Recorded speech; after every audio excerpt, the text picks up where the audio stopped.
Alexander Cross came home earlier than expected, hoping for a quiet night after his long trip. The mansion was calm, the kind of calm that makes every sound stand out.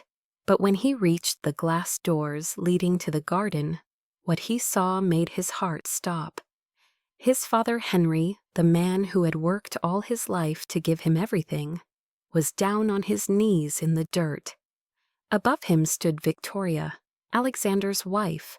Her face was cold, her voice sharp, as she spoke words that cut like knives. "You're nothing but a burden," she said, pressing her heel into the ground as if to stamp him down further. Alexander stayed still in the shadows, his hands curling into fists. He could hardly believe it. This was the woman he thought he knew, the woman who smiled sweetly at family dinners. How long had she hidden this side of herself? The garden lights glowed softly, but the scene was anything but gentle. His father, frail but proud, tried to hold his head high, while insult after insult poured over him. Alexander's chest burned with anger, but he didn't move yet. He knew one thing for certain: what he was about to do would change everything. And what happened next left everyone frozen. Alexander stayed hidden behind the glass door, his heart beating hard in his chest. He wanted to run outside, to grab Victoria's arm and make her stop, but something told him to wait. His father's back was bent, his hands shaking, yet he still tried to sit tall, as if his pride was the only shield he had left. Victoria's words were sharp, cruel, meant to cut deep. Alexander clenched his fists, his jaw tight, fighting the storm rising inside him. Why was she saying these things? How long had she been hiding this face from him? The garden lights glowed across the path, casting long shadows. A moth tapped at the bulb again and again. In the quiet, every word sounded louder, every insult clearer. Near the hedge, a maid lowered her head, her face pale with fear. The gardener shifted his rake on the stones, pretending not to hear, though his body stiffened with every cruel line. No one dared to speak. No one dared to defend the man who had once been strong enough to build everything around them. Alexander pressed his hand against the cold frame of the door, steadying himself. He could end it right now, but he held back. He needed to see how far she would go, how much truth would come out when she thought no one was watching. Every word became evidence. Every insult burned into his memory. He knew one thing: when he finally stepped out, nothing would ever be the same.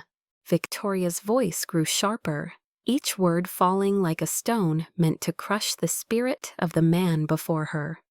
"You should be thankful you're even allowed to live here," she sneered, her tone dripping with disgust. "A man like you belongs in a home, not in a mansion. You embarrass me every time you shuffle into the room with those worn-out stories about the past." Henry kept his head bowed, his thin hands tightening on the edge of the stone bench, trying not to show the sting of her cruelty. Alexander's chest burned, but he stayed still, sliding his phone from his pocket. One tap and the red light appeared. Every word was now evidence. He steadied his hand, catching the venom that spilled so freely from the woman he once thought he loved.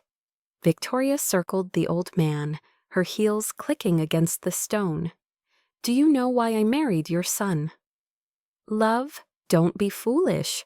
I married him because he was my ticket out of mediocrity. His money is the only thing I ever wanted. Once the papers are signed, you'll be out of here. A quiet little nursing home is where you belong. Out of sight, out of mind." Her words sliced through the night, each insult heavier than the last. She leaned closer, her voice dropping into a cold whisper. "Your son doesn't see it yet, but he will. He's mine now. Everything he built, everything you sacrificed for, it's mine." And you? You're nothing but dust on his shoes." Alexander's knuckles whitened around the phone. Every second of her mask slipping was caught, stored, undeniable. She had revealed herself completely, and he knew when the moment came, her own words would destroy her. Alexander's mind slipped back to a different time, a memory that burned brighter than the garden lights before him. His father was never a man of wealth, but a man of hands, calloused, scarred, and steady.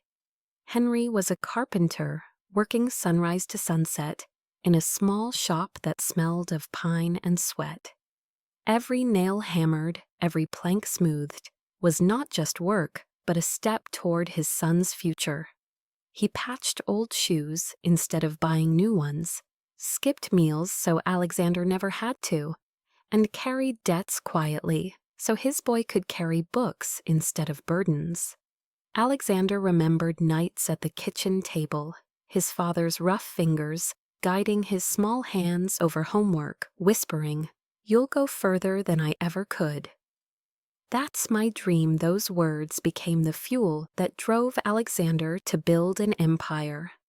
Every success was born from sacrifice, every brick of his mansion laid upon the quiet endurance of a humble man.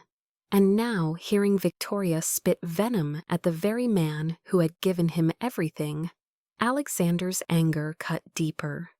It wasn't just disrespect, it was an attack on the foundation of his life, a betrayal of gratitude itself. The moment Alexander had been holding back finally came. He slid the glass door open, the sound cutting through Victoria's words like a blade.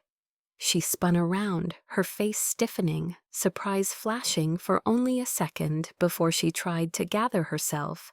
But then Alexander raised his phone, and the patio filled with her own voice. "I married him because he was my ticket out of mediocrity. Once the papers are signed, you'll be out of here." The words echoed across the garden, bouncing off the marble walls. The maid near the hedge gasped softly, covering her mouth. The gardener's hands froze on the rake, his eyes narrowing with quiet disgust.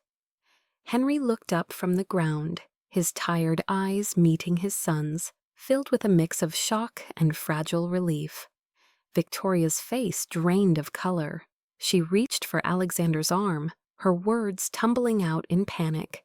It's not what it sounded like. I was upset. I didn't mean it, Alexander. You know me. You know I would never." Her excuses cracked under the weight of her own voice, still replaying from the phone. Another line filled the air. "Your son doesn't see it yet, but he will. He's mine now. Everything he built, it's mine." Alexander's eyes stayed locked on her, calm, unblinking. His silence pressed heavier than any shout could. Finally he spoke, each word sharp and steady. "My father gave up everything so I could stand here today. Respect is worth more than gold. You've shown me you never had." Either Victoria's hands shook as she tried again. "Please, Alexander, we can fix this. Don't throw away what we've built." But it was too late. The staff stood watching, witnesses to her mask falling away. Alexander turned from her, helping his father to his feet, his calm strength drawing a clear line. The power she thought she owned was gone, replaced by truth, too heavy to escape. Victoria's voice cracked as she reached out again, but Alexander's signal was firm and final. Two security guards stepped from the shadows, their presence calm, yet unshakable. "Please, Alexander, don't do this." "I can change. I can explain," she begged, but her words scattered into the night like broken glass. The guards took her by the arms, guiding her away, as her heels scraped against the stone, each step echoing her fall from power.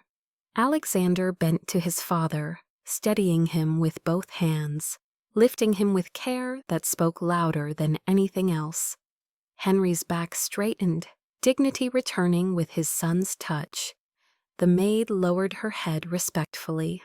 The gardener murmured softly, "That's real honor." Their quiet approval filled the garden, a subtle chorus of truth. Victoria's final pleas faded into the distance, unheard, unimportant. The house had chosen its loyalty, and it was not with her. News spread fast. Victoria was shunned from society, her name whispered with shame. Weeks later, Henry stood proudly beside his son at a company gala, honored for the sacrifices that built their empire. The message was clear. Wealth fades, but respect for those who raised us is priceless.